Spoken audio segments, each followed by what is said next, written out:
Este março de 2023 marca o 20º aniversário da guerra no Iraque, um conflito armado com um passivo enorme e repercussões muito negativas que ainda se fazem sentir tanto naquele país, palco da guerra, como em todo o mundo. Os Estados Unidos invadiram o Iraque como parte da sua guerra global ao terror, anunciada pelo então presidente George W. Bush, após os ataques de 11 de setembro de 2001, lá nos Estados Unidos. O Bush e os neoconservadores que ele colocou em seu governo acusavam Saddam Hussein, então presidente do Iraque, de estar fabricando e ocultando armas de destruição em massa, embora nenhuma dessas evidências para apoiar essas acusações tenham sido encontradas. E algumas autoridades dos Estados Unidos também disseram que Saddam Hussein possuía ligações com a Al-Qaeda, a organização fundamentalista da qual participavam os terroristas responsáveis pelo atentado de 11 de setembro. Mas também tal acusação foi posteriormente rejeitada pelas agências de inteligência. E o saldo disso, infelizmente, é que a guerra deixou um passivo brutal, sobretudo para o povo iraquiano, que vive numa total insegurança e instabilidade. Eu estou falando de instabilidade institucional e social, com muita violência, com a ocupação dos Estados Unidos e com os conflitos políticos que surgiram onda após onda de combates. Além das centenas de milhares de mortos, milhões fugiram como refugiados e a sociedade civil iraquiana foi essencialmente destruída. Estamos falando desse país em especial. Eu sou a Neuza Maria Bojequian, apresentando o programa do Diálogos INEU, produzido pelo INCT para Estudos sobre os Estados Unidos, e nesse vídeo nós pretendemos falar um pouquinho dessa guerra e discutir basicamente qual seria o efeito dessa guerra na dinâmica geopolítica do Oriente Médio e no discurso político dos Estados Unidos. E para isso nós convidamos aqui o professor Reginaldo Nasser, da PUC de São Paulo, do Programa de Pós-Graduação em Relações Internacionais da Unesp, Unicamp e PUC São Paulo, e é membro também do nosso INCT. O professor Reginaldo é um pesquisador de política internacional com vasto conhecimento em geopolítica do Oriente Médio. E aqui, trazendo a minha própria memória, em 2003 eu estava no mestrado do programa Santiago Dantas e o professor Reginaldo ministrava aulas já sobre terrorismo, acompanhando muito de perto a invasão dos Estados Unidos no Afeganistão, ocorrida logo após os atentados de 11 de setembro, e começando ali a acompanhar em tempo real a guerra do Iraque, né, Reginaldo? Você lembra muito bem disso, né? Então, professor, falando em trazer a memória, eu, nas minhas leituras aqui para preparar esse nosso bate-papo, eu li que vários cientistas políticos renomados nos Estados Unidos, eles alguns relembraram a publicação de outros renomados, que saiu em 2002, né, um artigo de página inteira no The New York Times, no qual eles argumentavam que a guerra não seria do interesse nacional dos Estados Unidos, que tal conflito espalharia a instabilidade no Oriente Médio, aumentaria o anti-americanismo e poria em risco a campanha contra a Al-Qaeda, desviando os recursos e atenção. E, por fim, que os Estados Unidos não teriam uma estratégia plausível de saída do Iraque. Mas o que a gente viu foi que o então presidente George W. Bush, apoiado por não só pelos neoconservadores que ele colocou no seu governo, mas também por uma maioria de cidadãos norte-americanos, então ele foi à guerra, configurando aí, ao final, que a gente está vendo uma tragédia, mas que era uma tragédia anunciada para muitos especialistas, né, que acompanham a política norte-americana. Muito já se discutiu o que estaria por trás dessa, vamos chamar assim, de desventura do Bush e seus neoconservadores. Seriam interesses no petróleo, manter o complexo industrial militar e justificar o orçamento de defesa, criando uma pressão interna para que os militares dos Estados Unidos entrem em conflitos em intervalos bastante regulares. né? A gente conhece e sabe um pouco do lobby dos gigantes militares corporativos, né? Como a Raytheon e outros. E outra motivação seria uma pura e simples vingança, né? Como muitos ativistas levantam isso. Mas o que é realmente interessante notar, e foi você mesmo que me chamou a atenção, vale colocar aqui na nossa conversa antes, é que apesar dessa guerra em particular ter custado aos contribuintes dos Estados Unidos, por baixo, depois você pode trazer para a gente esses números, mas só no Iraque, por volta de 3 trilhões, né? É um número aqui que, como você mesmo diz, ele pode ser muito maior que isso por conta de projeção de custos futuros, ou seja, um passivo a se realizar ainda, e arruinando a credibilidade dos Estados Unidos em grande parte do mundo, né?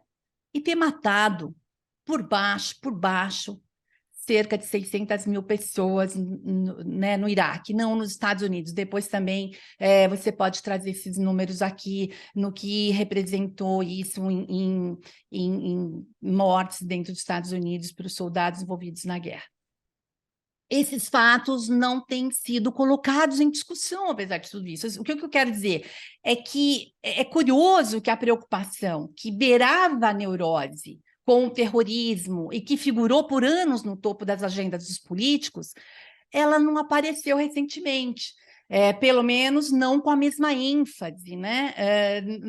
Depois desses 20 anos passados de guerra no Iraque.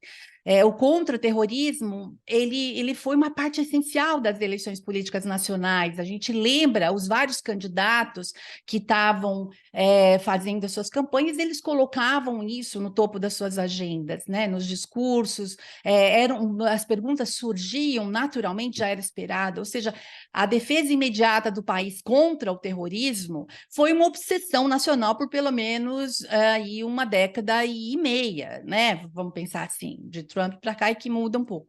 Entretanto, né, em 2020, por exemplo, não havia questões sobre esse tema em nenhum debate presidencial. Então, eu gostaria de ouvir a sua avaliação sobre o efeito que teve essa guerra na dinâmica geopolítica do Oriente Médio, mas também sobre o discurso político hoje nos Estados Unidos.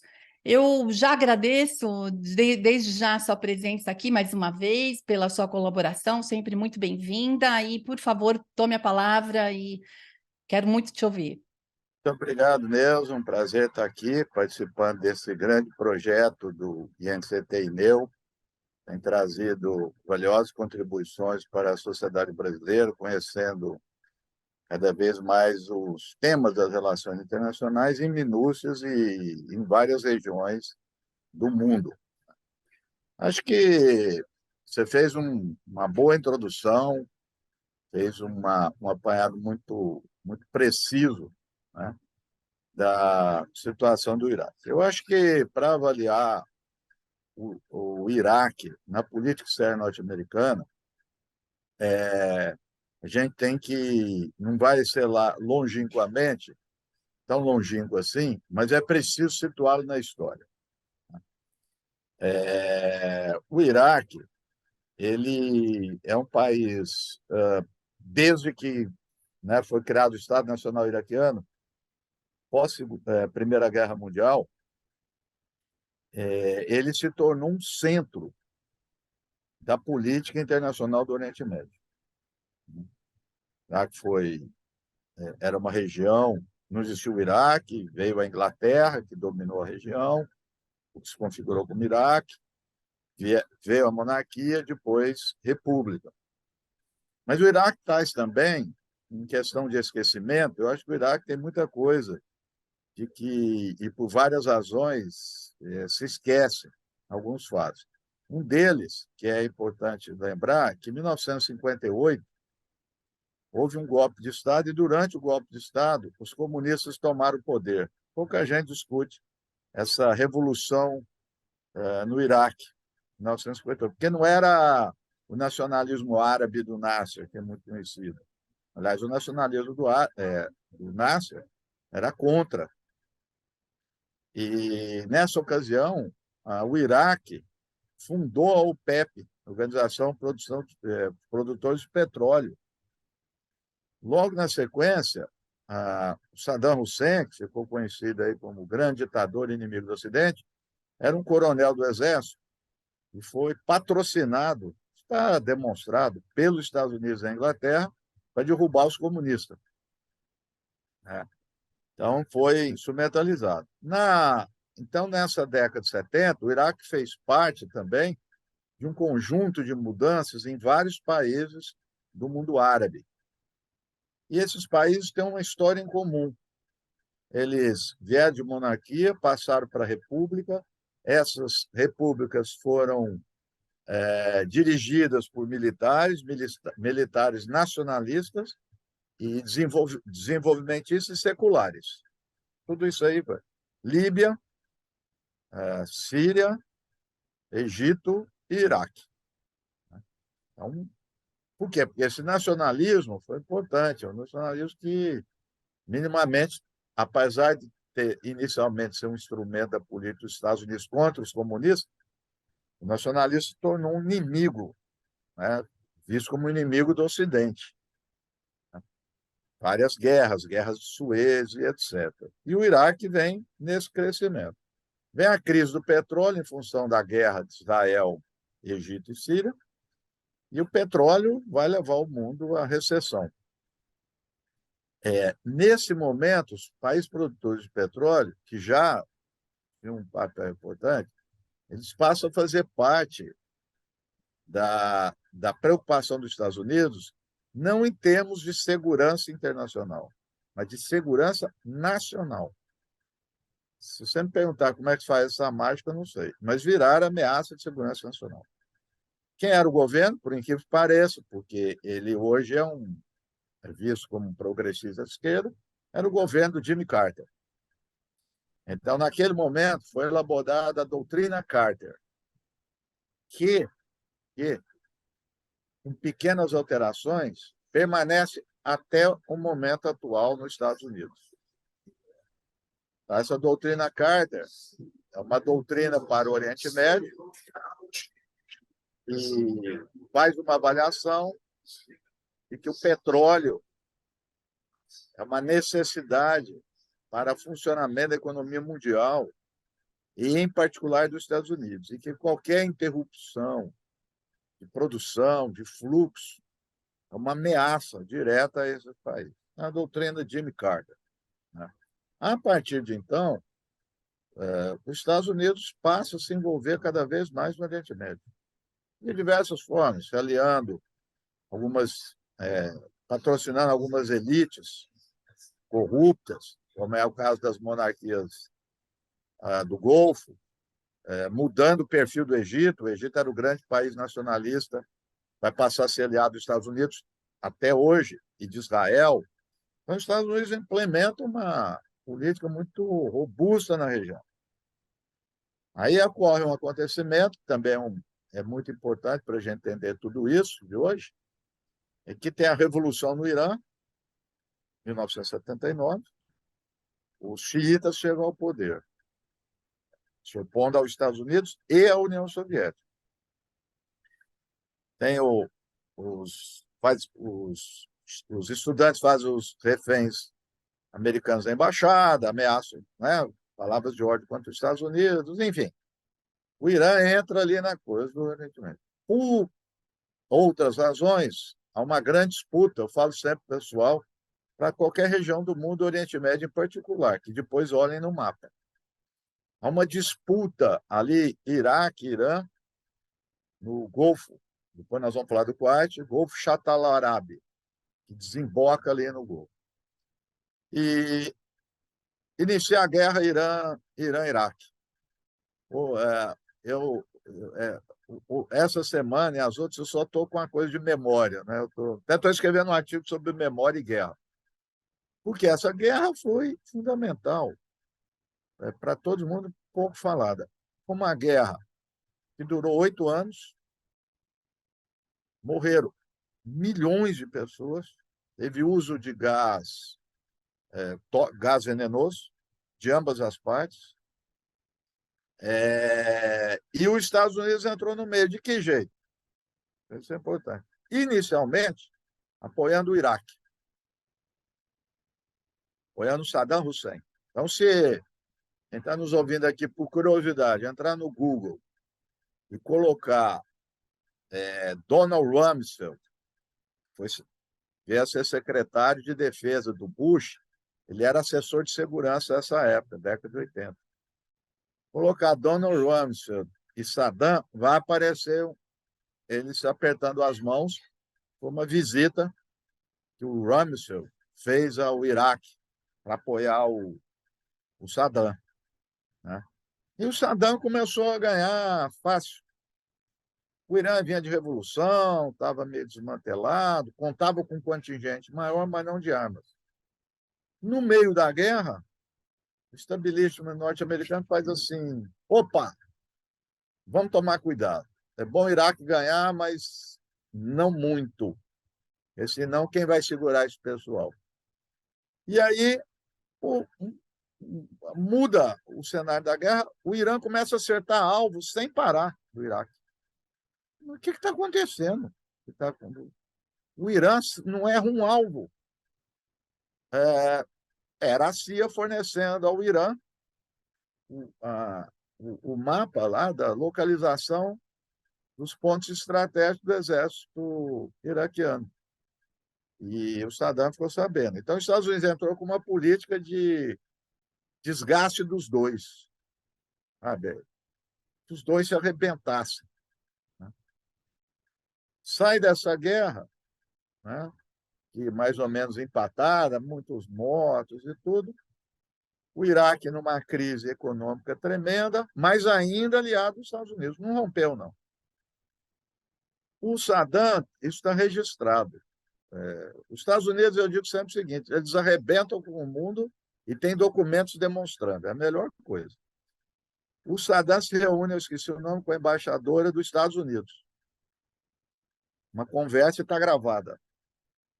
E aí comenta, situação ruim, precisa de dinheiro, não sei o quê, tá. E aí ele lembra uma velha história dizendo que o Kuwait, região, foi parte do Iraque, que o Iraque está numa situação muito ruim, que aquilo lá, o Kuwait é um estado fictício, papapá. Ela responde o seguinte: não nos metemos em assuntos de outros países. Ok, o Saddam leu que era para invadir, né? Então, o Saddam invade o Kuwait, quantidade de tropa imensa, e ameaça invadir a Arábia Saudita. Uma coisa ficou feia. Então, nesse momento, coincidentemente, nós estamos lá terminando a Guerra Fria, né? Vai terminar, está no 87, 88, está caminhando, 89. Os Estados Unidos, várias discussões na ONU, mas os Estados Unidos, chegando no final, conseguem algo inédito: aprovação por unanimidade no Conselho de Segurança da ONU. Nunca aconteceu isso. Teve uma outra circunstância na Guerra da Coreia, mas a China não votou. Todos votaram a favor. Inclusive, ainda não era a Rússia, outro dia eu me enganei, era a União Soviética.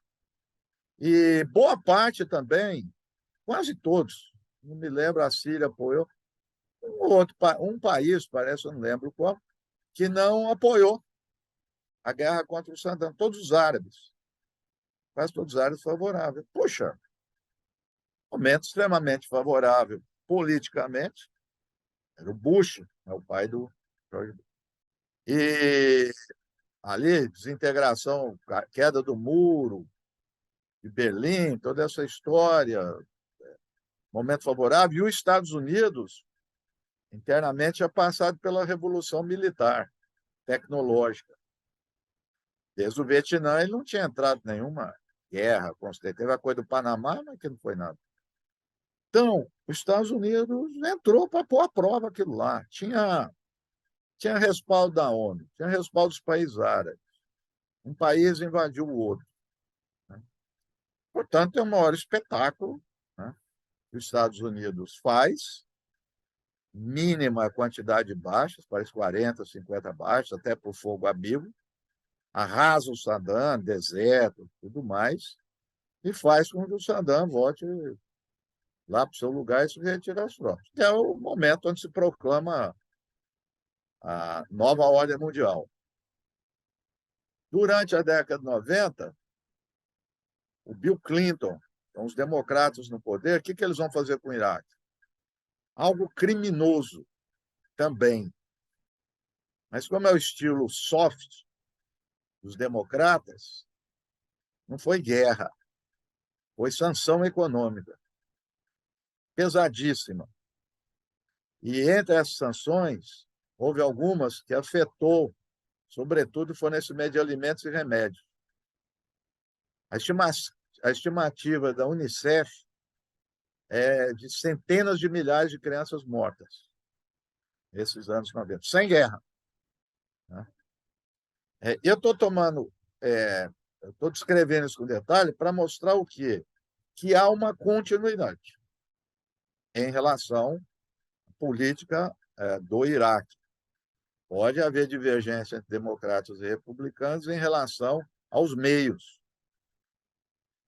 Portanto, quando acontece o 11 de setembro, não é no dia 12, já no dia 11, sem nenhuma informação, o Cheney, o Rumsfeld, os neocons que você muito bem mencionou, começam a dizer que é o Iraque que planejou os atentados de 11 de setembro. Aí vai lá os 2, 3 dias depois, não tem nada a ver com o Iraque. Então, você percebe que já começou a se ensaiar.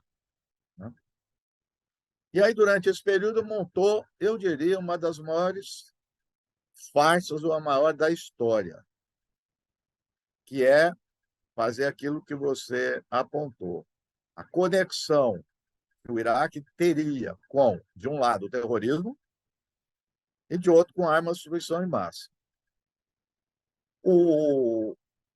Quem lê um pouquinho, não precisa ser um grande estudioso lá do Oriente Médio, o Saddam era inimigo do Osama Bin Laden, declarado. Al-Qaeda era inimigo. Não tinha nenhum laço com ele, absolutamente nenhum. E a arma de destruição máxima, como nós vamos ver, né, muito tempo depois vai mostrar que foi uma falácia. Mas foi montado de uma forma muito sofisticada. Na época a gente não falava fake news, mas é uma fake news governamental, institucional. Me foge agora o nome da jornalista do New York Times, muito famosa. A jornalista até então grande credibilidade.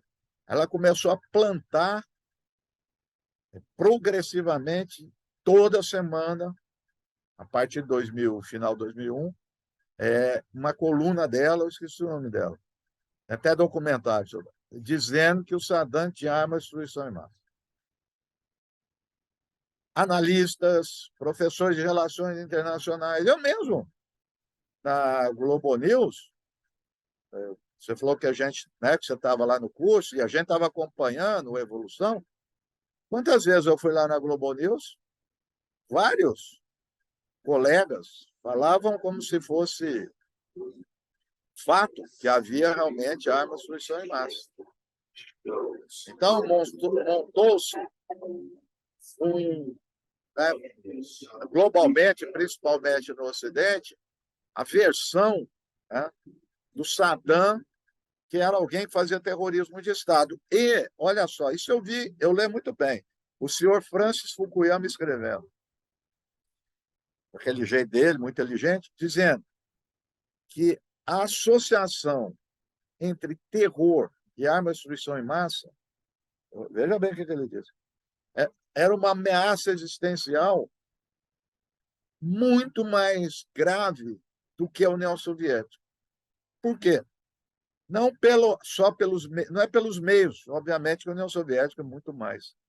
Pela intenção, porque minimamente a União Soviética tinha a racionalidade disso, joga dissuasão, distensão, não sei o quê.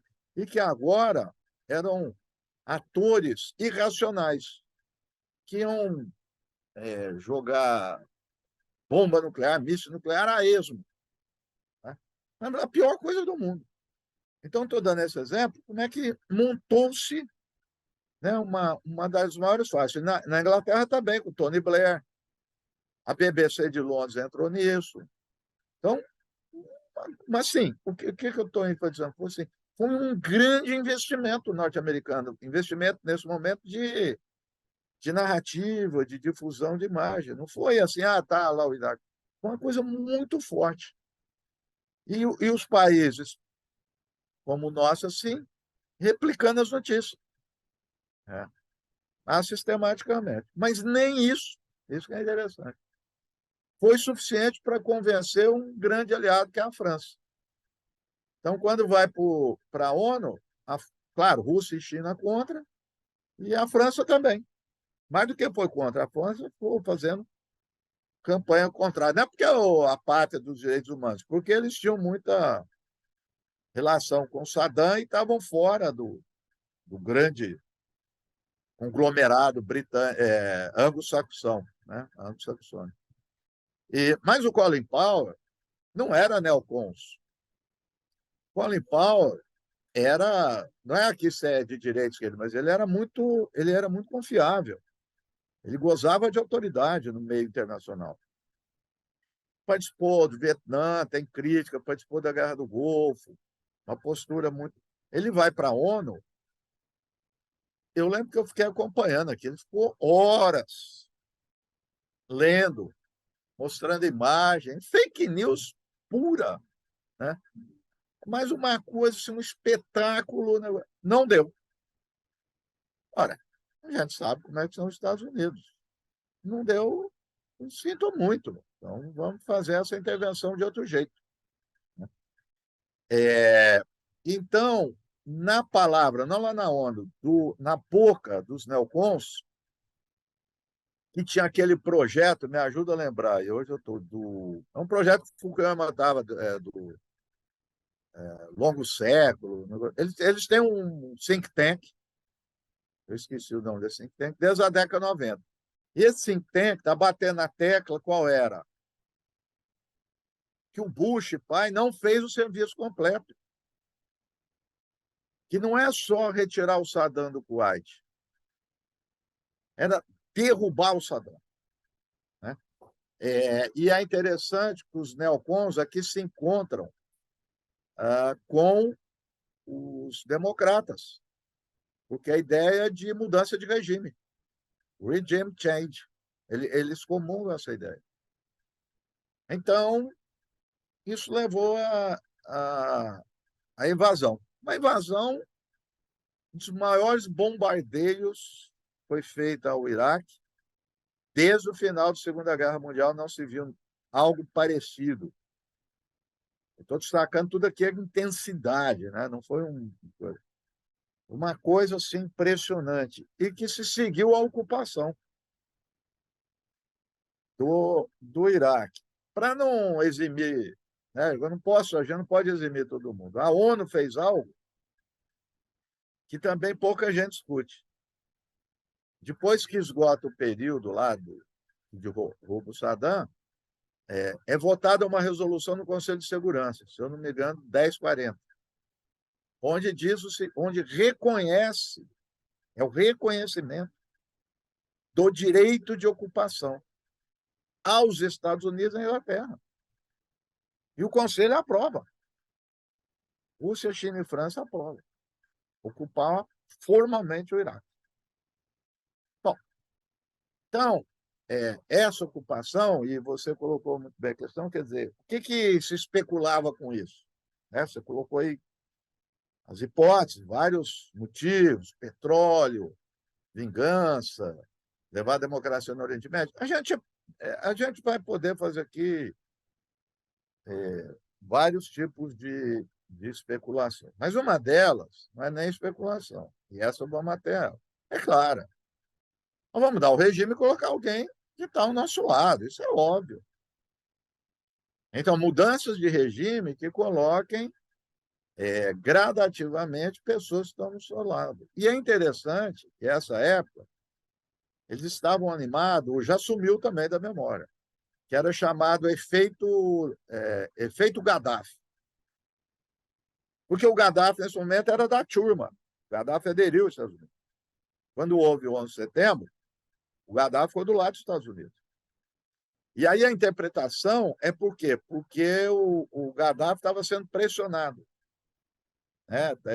As empresas de petróleo britânicas, tudo que saíram de lá, o Gaddafi estava sendo coagido. Então, vamos dizer assim, a coação deu certo. E o Mearsheimer escreve um belo artigo, até hoje, escreveu no momento, que aí os Estados Unidos estava com a teoria do bandwagoning, né? Mal traduzindo aí, pessoal, que é pegar carona, mas a ideia, da minha cabeça, é a queda da pedra dominó invertido, né? A queda da pedra dominó falava na Guerra Fria, que cai um país, cai o outro, vai caindo, né? Aqui o Iraque, e por ser um dos países mais importantes, ele vai levar esse efeito, ele vai promover um efeito. Virei a Síria, tudo, e, quem sabe, até o Irã. O Afeganistão já estava ocupado, o Egito aliado, monarquia do Golfo aliada, faltava a Síria, basicamente. O Iraque aí que foi ocupado e o Irã, ali na região. Líbia estava do lado. Então, os Estados Unidos estavam no auge. E o Mearsheimer apontou o inverso. Falou, vocês estão tudo louco. Você invadir um país, você vai aguçar a resistência na região inteira. Porque é simples, ninguém gosta de ser invadido. Os Estados Unidos invadiu com a premissa de que o Saddam é sunita e os xiitas vão ficar a favor. Foi uma das maiores resistências à invasão norte-americana foi dos xiitas, lá no sul, em Basra, que era o Muqtada al-Sadr. De jeito nenhum. Claro, tinha uma elite xiita que apoiou. O Rodrigo Amaral, que foi meu orientador de doutorado, fez uma belíssima tese mostrando que a elite iraquiana que estava no exílio foi uma das maiores apoiadoras de tudo aquilo que nós estávamos falando, das narrativas mentirosas, foi essa elite iraquiana. Então, ela participou, não deu tempo aqui falar, mas essa elite iraquiana se apropriou de lá, não tem dúvida nenhuma. Mas essa elite xiita iraquiana. Mas outros ficaram contra. E a resistência foi muito grande, começou matou muita gente, né? Você falou, as cifras variam aí, pode chegar a 500 mil, 600 mil e tal. Mas, enfim, a resistência foi muito feroz. Os Estados Unidos, outra coisa. Chegou um momento, na ocupação do Iraque, os Estados Unidos tinha metade tropa, metade empresas privadas de segurança. Inédito na história. Empresa privada sempre teve, mas meio a meio, nunca. Então, você está falando dos lucros. Veja isso, a grandiosidade. E os Estados Unidos amarrou o quê? Desde o início, formalmente, isso foi formal, os custos, aspas, da reconstrução ao petróleo do Iraque. O petróleo do Iraque é usado para financiar o processo de reconstrução. Então, no caso aqui, tem muita semelhança, mas tem diferença com o Afeganistão. O Afeganistão é um país muito pobre, não tem petróleo, não tem nada. O Iraque é outro papo, né? Então, houve isso. Importante, esse artigo do Mearsheimer é excelente para dizer que o bandwagoning vai para água abaixo. Ninguém vai seguir esse negócio, não. Né? E foi isso. Estava falando dos trilhões, cada um tem a cifra. O Stiglitz chega a apontar a guerra global, juntando Afeganistão, Iraque, Síria, as ações, 8 trilhões. Durante todos esses anos, morreram 4.500 americanos. Para um conflito desse, não é nada. Imagina os Estados Unidos, as escolas morrem muito mais que isso, mas muito mais. Então, eu estou falando tudo isso para evitar esse negócio de Vietnã. A esquerda, uma parte da esquerda fica muito exaltada. Fracasso. Não sei se é fracasso. A gente tem que ser muito frio com isso. Por quê? O saldo, que você estava falando, o Iraque é um desastre. Eu não sei nem falar isso. Crianças, mortos, feridos, refugiados. Não, é um desastre. Isso aí já é óbvio. Mas e para os Estados Unidos? Qual o problema? Morrer 4.500 pessoas, soldados. Não é nada. Investiu na economia. Tudo bem, não conseguiram, isso é verdade, não conseguiram colocar um aliado. Ok, mas não tem inimigo. um aliado, está um aliado, mas ele não consegue coesão nacional, o país está arrebentado. Tudo bem, mas caiu. Não tem mais um cara que represente o Iraque em termos de ameaça, né, de enfrentamento às alianças dos Estados Unidos, como Saddam Hussein. Acabou. Então, isso que é importante colocar. Então, veja, esse raciocínio também vale para o Afeganistão. Né? Quer dizer, o fracasso. Tudo bem, repito, fracasso em derrotar o Talibã. Ok, mas arrebentou com o Afeganistão. 75% da população do Afeganistão nunca, eu não tenho essa cifra para o lugar do mundo. Insegurança alimentar, 75%. Um negócio assustador. Deixar esses países arrebentar. E aí, essa guerra do Iraque, como a guerra do Afeganistão, comeu. Né? Comeu. Então, por isso que quando a gente estava conversando, né, que você falou lições aprendidas, tem um mainstream americano, esse mainstream, aspas, né, gosta de ser crítico. Lições aprendidas com o Vietnã. A lição, se é a lição aprendida, é com o outro, não com eles. A lição aprendida é matar os outros, não é ficar discutindo estratégia, não sei o quê. Eu não quero discutir isso aqui, da minha perspectiva. Né? Eu tenho um documentário no Netflix, fez muito sucesso, ele é muito bem feito sobre a guerra. Mas ele tem uma pegadinha, né? Pegadinha democrata. Então, assim, os Estados Unidos fracassou. Aí fala, é legal, tal. Ué, é porque eles não questionam a guerra. Eles questionam, não tem tanta escola, não tem tanto hospital. Então, que saldo é esse? É um saldo de um Oriente Médio à deriva. À deriva. Né? Se você olhar hoje, os países mais importantes do Oriente Médio é a Turquia, que não é árabe, que foi império, é o Irã, que não é árabe, que é persa, e as monarquias do Golfo, que são um regime, uma situação muito peculiar, muito particular da forma deles gerir a política, a economia e as alianças. Houve um momento, quando nós analisamos, que o governo, e com apoio da sociedade americana, disseram assim: essas são as guerras mais importantes para os Estados Unidos no século XXI. E vamos investir tudo. Eles disseram. Aí, depois desses anos, vamos olhar para outra coisa. O Biden, quando ele entrou, ele falou: gente, vamos olhar para a China. O Afeganistão já era. 20 anos. 20. Ele falou: não, vamos olhar para outro lugar. Então, esses dias eu estou escrevendo um capítulo de um livro de um amigo, e eu entrei um pouco, por isso que eu também estou com isso na cabeça.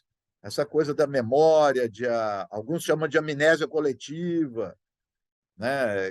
De jogar com a memória. Né? Um jogo, né? Um jogo muito poderoso da memória. Então, é isso, a memória é implementada por isso, e alguns que eu estou lendo, de forma equivocada, compara com o Vietnã. Não compara, o Vietnã morreu 55 mil americanos, atingiu a classe média americana. Esses 2.500, morreram 2.500 no Afeganistão, e 4.500 no Iraque, além de uma quantidade pequena, não é nem da classe média, de classe baixa. Então, quem é que se importa com esse pessoal? Ninguém. Então, é a situação. Agora,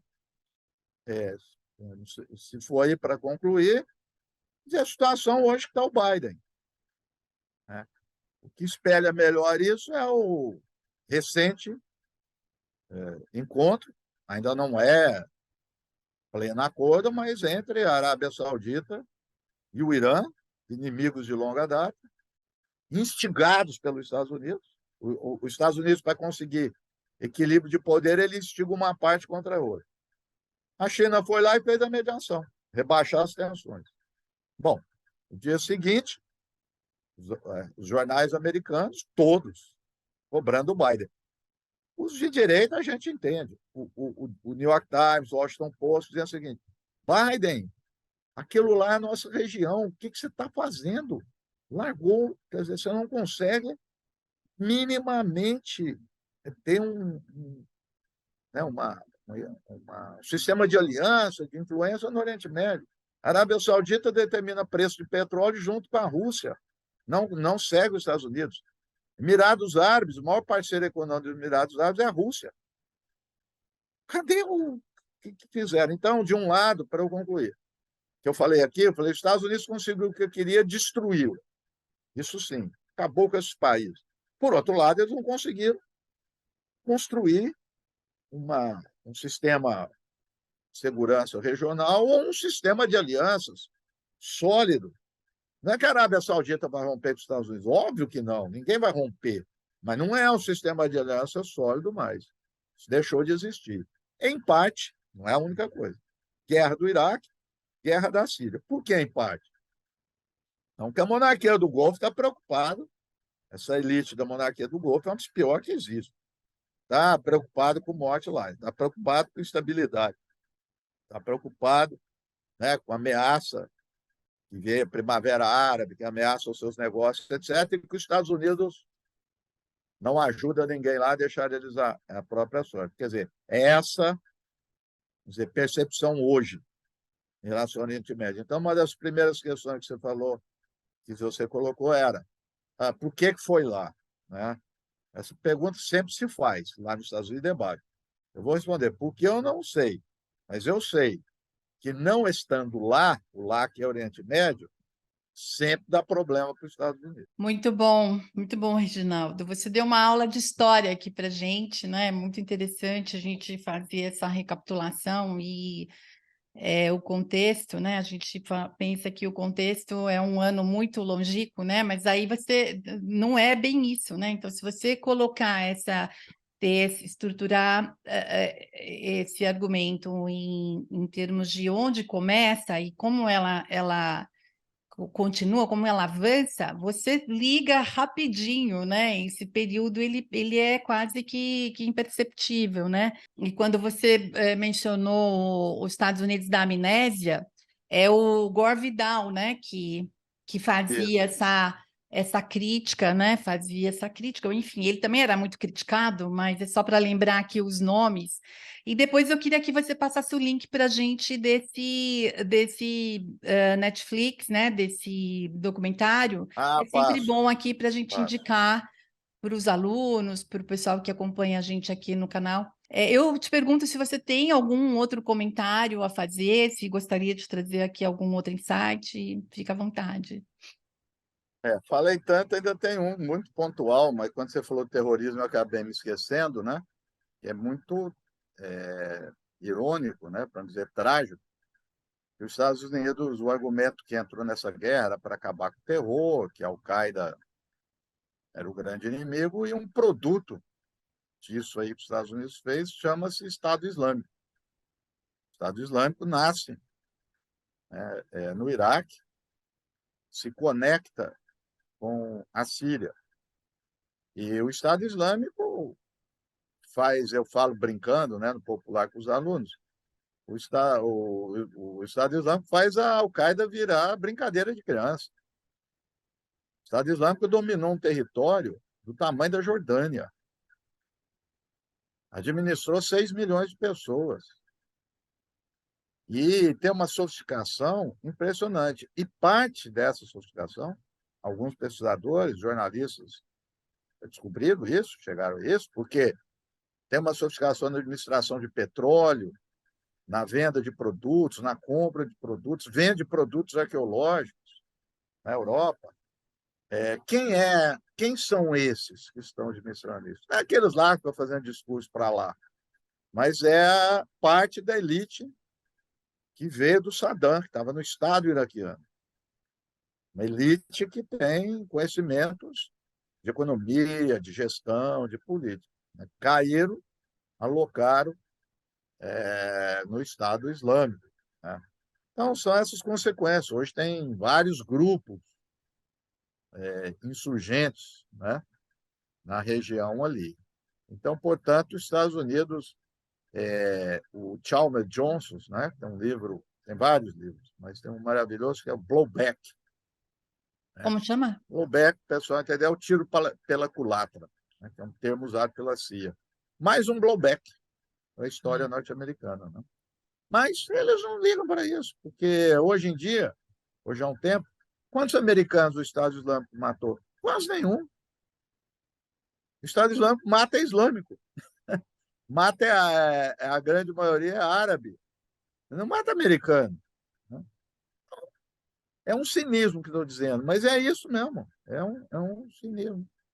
Então, é um blowback, mas um blowback que não acaba não atingindo o cidadão americano. E aí eles estão se lixando do que acontece no restante do mundo. Né? Muito bom, professor, muito bom. Bem, então, a gente não tem mais tempo aqui, então a gente vai ter que Não encerrar. fala mais nada. Vamos encerrando aqui o nosso programa. Eu fico muitíssimo grata por você mais uma vez ter partilhado aqui com a gente o seu conhecimento. E, é claro, eu agradeço também a todos e todas que nos prestigiam aqui no canal. Então, se os nossos ouvintes gostaram aqui do nosso vídeo, então deixa a gente saber disso, né? Então, dando aqui para a gente um like aqui embaixo do vídeo, você vai ver onde fazer isso, e compartilhando o vídeo também, isso é muito bom para a gente, tá? Eu peço toda vez isso, mas isso é importante. E se você ainda não se inscreveu no nosso canal, então se inscreva e assim você será avisado quando a gente colocar um novo vídeo no ar. Você será o primeiro avisado, tá bom? E continue aqui com a gente, todo mundo. Até mais.